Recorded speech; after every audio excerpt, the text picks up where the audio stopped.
Hi, Achim from InnerSpace Explorers. We continue today with the equipment. So last time there was a lot of complaints. It was a sports car instead of an SUV, and the shifting and the noise. And all right, so SUV, no more shifting, new microphone. So I hope this is fine now. Last time we covered the regulators and we talked about backplate, storage pack and wings. So let's see what else we have. A lot of people ask me about dry suits, but I decided I want to do a separate video on dry suits because there's a lot of details, and actually I would like to show you one and show you a little bit how the seams have to be and why they have to be like that and so on. So we'll leave the dry suit alone for a moment and I'll make a separate one on that. So let's talk about the other equipment. Fins. Well, fins we covered a little bit in those skill videos when people started asking, like, can you do the kick in this fin and that fin? And I would like to talk about that for a moment. So generally we recommend rubber fins. What kind of rubber fin you use is obviously, again, a very personal thing, because it has to fit you. It has to fit the boots you use on your dry suit or the booties you use when you dive wet. So in the end, it doesn't really matter. If you dive rubber fins, it should be a jet fin or jet fin style. So when you look at the fin 90 degree, you should not be able to look through the fin, because then it's not a jet anymore, then it's just a hole in the fin.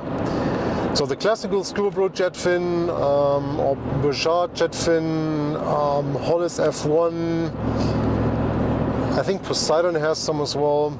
It basically doesn't matter, it just has to be comfortable for you. So spring straps are made for one reason, that the strap of your fin is not going to break. So now I see people diving fins with spring straps, but the spring strap is attached to the fin by a plastic buckle. Really? That's a bit of a misconception. So if you dive spring straps, a proper attachment is a good idea. There's some on the market that are attached with rivets, a little bit like the original wire buckle from the old Scuba Pro jet fin, and they are prone to fail. I've seen quite a few of those where the rivet is opening up and then everything's falling apart as well. So make sure there's a proper connection to the fin. So obviously you see me in a lot of videos where I'm diving not with rubber fins, but with the Sieving Nova from Scuba Pro. And a lot of people sent me mails about that. Oh, how can you do this? And this is not a proper fin, and you cannot fin with these things, and blah, blah, blah, blah, blah. Well, that I can't fin with these things, I showed you in the video, and I explained that it's not necessarily just about the fin, it's also a little bit about skills and technique. But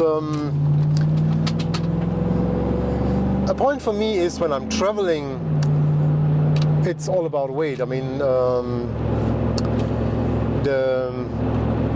the big airlines make it more difficult for us every single time. So a lot of times you can just fly with around 20 kilos and you have to get your stuff somehow.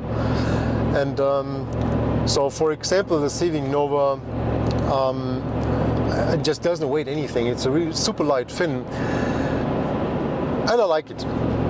But again, that's personal choice. What usually doesn't work for me is split fins. I mean, that's strange concept, and these super flexible things like just as an example, the Maris Plana Avanti Quattro or whatever it is called, makes it really hard to do proper fins. I mean, I'm not saying it doesn't work, but it makes it hard.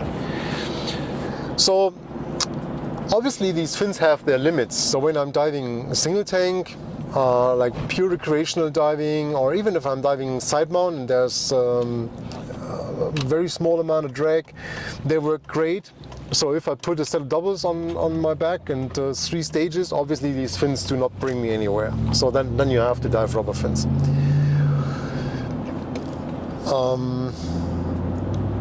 What else do we have? Fins. Wetsuits.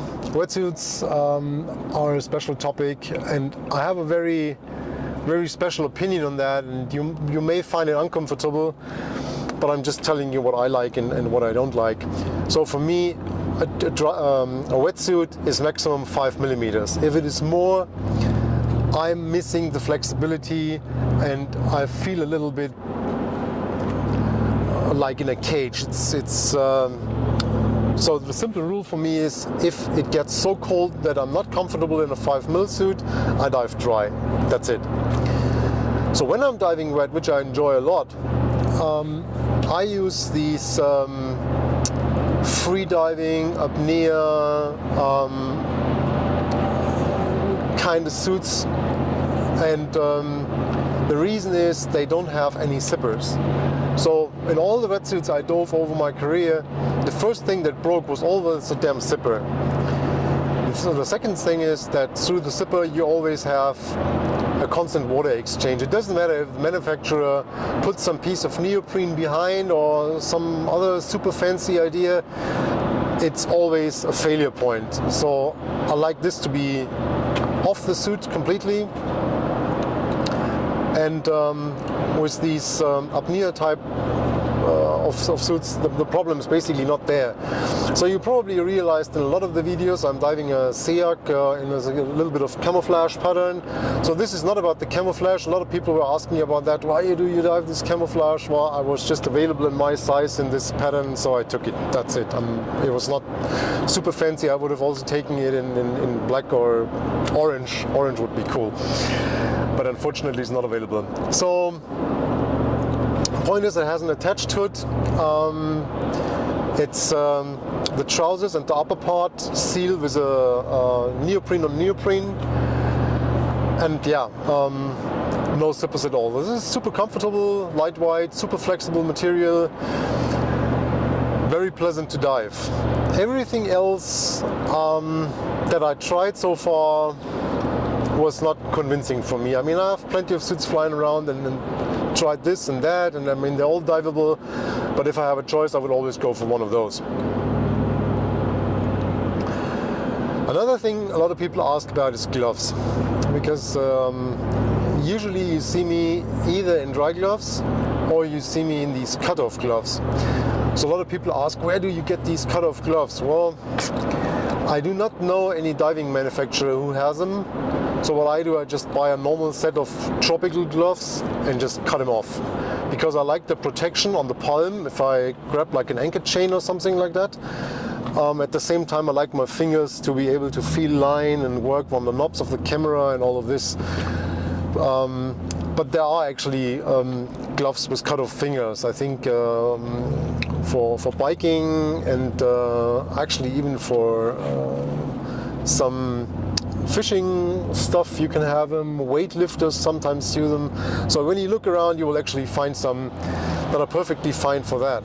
So for me, the temperature line or the borderline where I have to change is around 16 degrees. So everything down to 16, I'm completely comfortable with these cut-off gloves. Well, basically, I don't need gloves at all because they do not really add a terminal protection. But if it's below 16, I get cold hands, and then I switch to dry gloves, because in my opinion, the sensitivity, the way I can feel with these gloves, if I work with line or with some technical stuff, is much better in a dry glove with a proper texture than if I dive thick neoprene mitts, which always, I mean, you have 5 millimeters of neoprene between the finger and whatever you want to touch. Your sensitivity is basically gone. But again, my personal opinion. Bolt snaps. I frequently see people using the biggest size bolt snaps they can find, and when you ask them why, they tell me something about cold water diving and thick dry gloves and so on and so on. I could never understand that. I mean, first of all, they add weight. So for example, on the hose of your regulator, you don't want to have a bolt snap like that. I mean, that's just like pushing the hose down, it's really uncomfortable. When you think about stages, you have a perfectly balanced stage, now you put 2 kilograms of bolt snaps on it, actually the balance is gone. So I use the smallest bolt snaps that I can handle. Usually that's 1/2 inch. They're really lightweight, really nice. And in fact, when you think about it, the part that you use, so the little snapper that you push back to hook the snap, is the size. The size is basically always the same. It doesn't matter what size the bolt snap is. This little hook is always the same size. So if you figure out how to grab it and how to manipulate it, it's easy. So even when I'm diving dry gloves, my 1/2 inch snaps are easy to handle. It's just a matter of practice, getting used to it, and developing a habit of how to grab the item. So think about it and give it a try, and you will see it's actually worth it.